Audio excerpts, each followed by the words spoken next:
What's going on, everybody? It's Murk back here with some more Draft League content, and this time we have ICBA Week 8 versus Tone, coach of the Maine Red Clawitzers. Now, I know I haven't uploaded in a while. I was on vacation, and some other stuff happened. My Week 7 opponent forfeited because he was very, very inactive, and yeah, I just haven't had a whole lot going on aside from that. So we got this game for Week 8. We're 7-0 right now. With 3 weeks left to go, so we're going to see if we can pull off that undefeated season that I've wanted to do for so long, and Tone is the first step to, well, is the next step to getting there. So Tone is a potential playoff opponent. He's right at the cusp of a playoff spot right now. We're guaranteed playoffs at this point, I'm sure, and if we win this game, we are guaranteed first place in our division 100%. So I definitely want to win, and because he's a playoff opponent, I'm not going to reveal everything about my thought process and my team, so I apologize for that, but you know how it goes. Anyways, Tone's team consists of the 6 you see here: Reuniclus, Celesteela, Infernape, Armaldo, Crocodile, and Ditto, and he had some other mons on his teams such as, let's see, he had Mega Venusaur, Gastrodon, let's see what else he had. Right, so on his bench he left Staraptor, Kyurem Normal, Granbull, Gastrodon, and Mega Venusaur, I believe, and his 3 Z-move users are all present, which are Crocodile, Celesteela, and Reuniclus, definitely interesting ones. And some notes about Tone's team: he brings Trick Room Reuniclus with a Z-move a lot, like really a lot. I believe he's brought it to just about every time, or just about every time he's brought Reuniclus, it has been offensive Trick Room, so that's something to consider, and I was definitely expecting it this match since I have a lot of fast things like the Scolipede and Deoxys Speed, which would not deal with that, so I definitely had to make some countermeasures for that.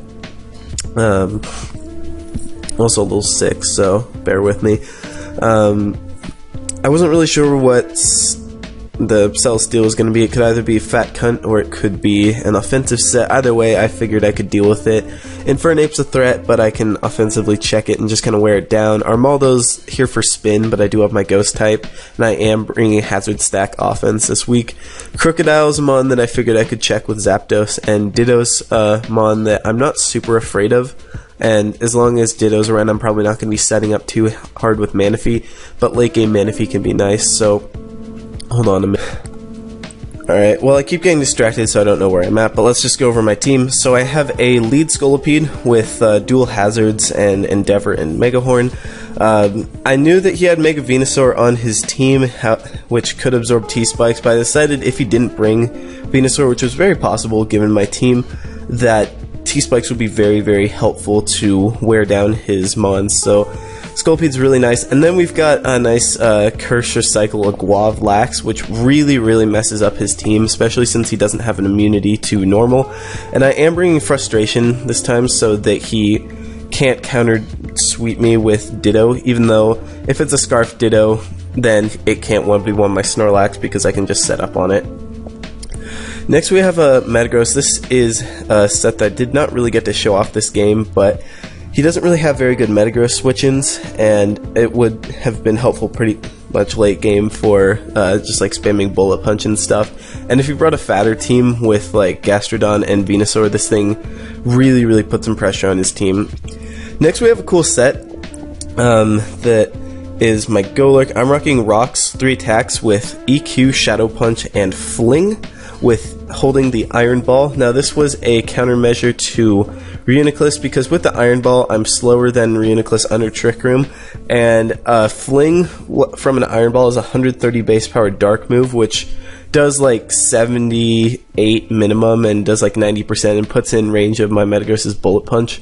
So I thought that was pretty nifty, and overall this thing is a solid mod against his team since it prevents him from doing something like spamming close combat with Infernape, or especially preventing him from rapid spinning with his Armaldo. So I'll probably throw this thing in front of Armaldo if he tries to spin, just because I want to keep those hazards up. And Rocks are also very nice against the team because it puts some chip on the Celesteela, the Nape a little more, and Ditto, and 6% off Crook is whatever. Next we have a physically defensive Zapdos, rocking the Rocky Helmet, and the reason for that is over berries, because I figured I'd be switching this into Crocodile, and it's probably going to get knocked off anyways, so might as well just get that extra chip. And it's also nice if he's trying to spam like U-turn or close combat with Infernape, I can really hurt him for doing that. Then we've got it's Roost, Toxic, Signal Beam, and Volt Switch as my coverage. Signal Beam's nice to hit the Crook and the Reuniclus, and then aside from that, he doesn't have anything that really can take can prevent a Volt Switch. So Volt Switch is nice for switches, gain momentum into my spooky threats. And lastly, we got a Tail Glow Manaphy, which is pretty good against this team, but I do have to be careful of the Ditto. So that's a team. Let's what? Oh yeah, I also had Helmet Zapdos because he did have a Staraptor, which is very spooky. Overall, I was pretty confident in the matchup. Definitely glad to see no Venusaur, Gastrodon, Kyurem, Staraptor kind of guys. But he's got a lot of threats, so I'm definitely going to have to play well around this. But either way, we're going to go ahead and lead off with our Scolipede, which can just get hazards up. So I'm going to lay up a Spike as he's going to go ahead and miss a Fire Blast turn 1. Now that's helpful, because that's going to tell me a few things. Most likely he is an offensive set, because a defensive Celesteela would probably run Flamethrower, I'd think. But what that's going to allow me to do is it's going to allow me to get up my Toxic Spike as well, and then I can Endeavor this thing. So I get the Spike, and then he's going to actually switch out and go into his Armaldo as I'm going to lay up my Toxic Spike.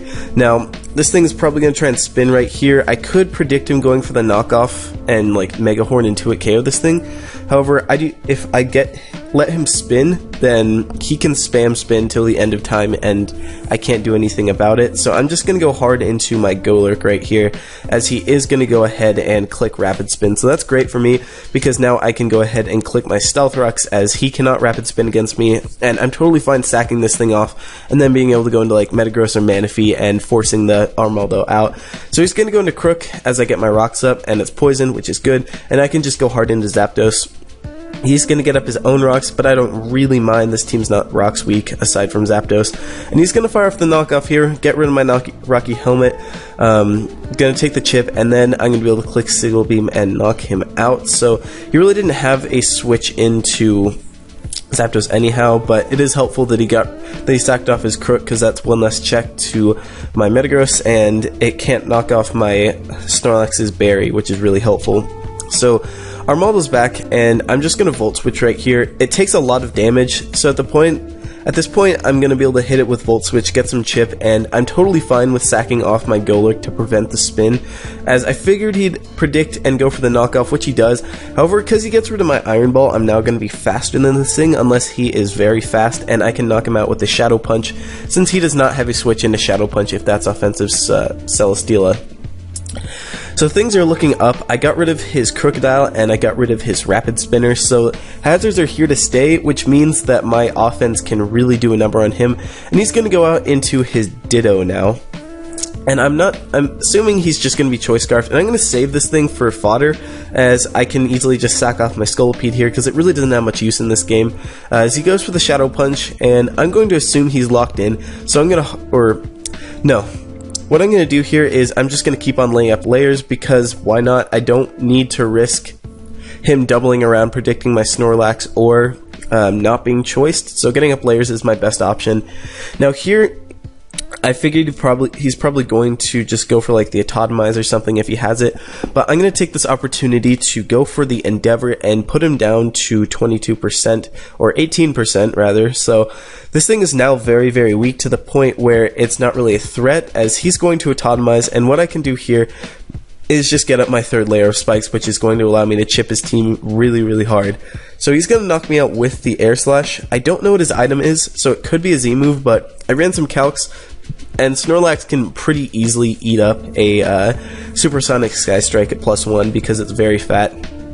And the Aguav Berry is such a clutch item to have for this, so I'm just going to go hard into Lax, and I'm just going to set up on this thing. I don't really care that it's at +1. Barring flinches, I beat this thing one-on-one, so I'm going to go for the Curse, and he's going to go for the Air Slash yet again, as I'm going to get my health back, and I believe I recycle right here, yeah.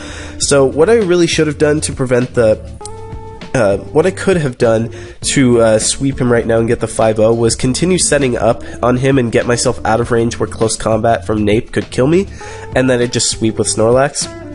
So that was an option I could have done. However, I'm just going to opt to knock this thing out right now.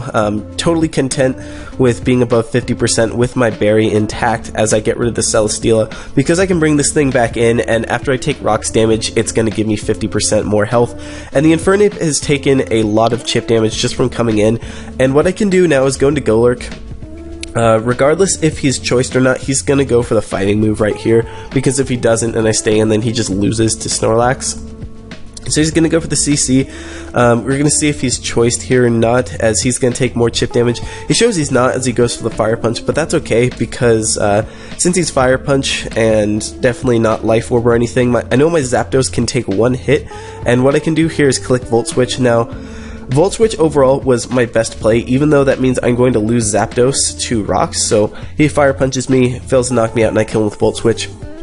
If I went for the Roost right here, and he went hard into Reuniclus, and he set up a Trick Room, I would have been in a pretty bad spot, so I was totally content with letting my Zapdos go, especially because he really couldn't bring in his Infernape more than once, and I had sack fodder at this point. I felt like I could definitely just sack off my Manaphy or something like that, since it's not vital to win this game.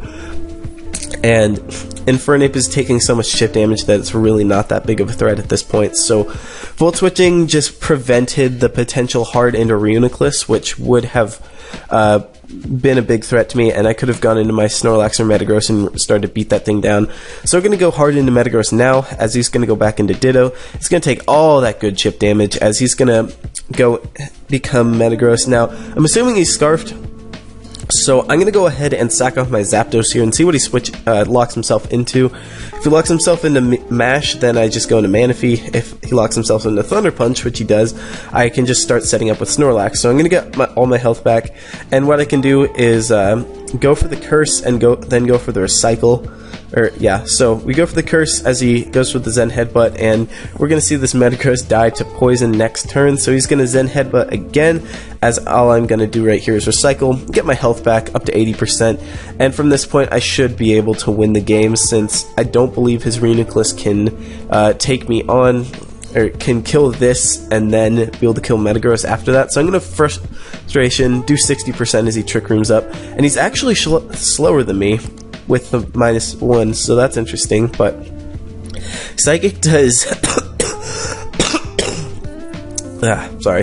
Psychic does approximately 0, as Snorlax is going to be able to pick up the kill and finish off the game. So that was a pretty good one, definitely very offensive. The Fire Blast miss early really helped me out so that I could get up more layers, but in the end I still think I could have taken it, especially since I would have been able to take that Celesteela, keep wanting to say Silvally, down to 1%, which would have let my other Mons come in and do a lot more work. But anyways, that was a game. It was a pretty solid one. Make sure to go check out Tone. He's a guy that we've played multiple times before in the Major PL, and yeah, hope you all enjoyed, and I'll see you later. Bye.